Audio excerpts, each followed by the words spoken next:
ilmaan Oromoo tokkummaa tokkummaa tokkummaa qeerroo.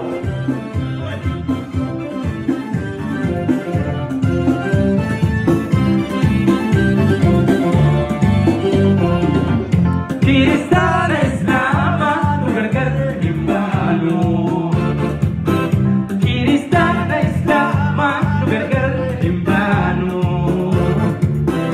Amantiin abbaatii akkasii haa beenu. Oromummaa qofaa walitti haa firoonu. Tokkummaa tokkummaa.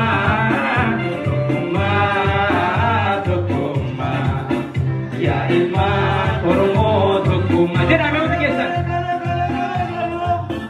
tokkummaa jedhame tokkummaa hin dhagahamu seeki ya ilmaan Oromoo tokkummaa jedhame tokkummaa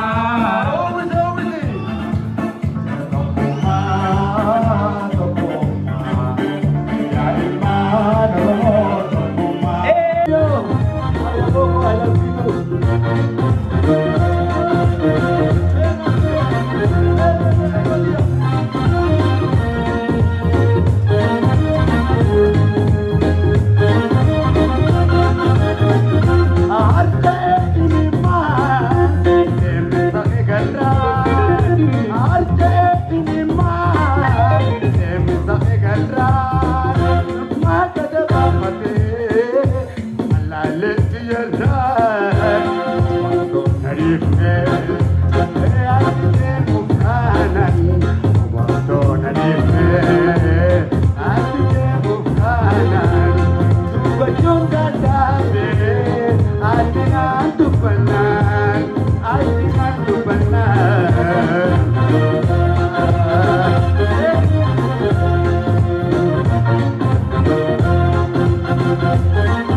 My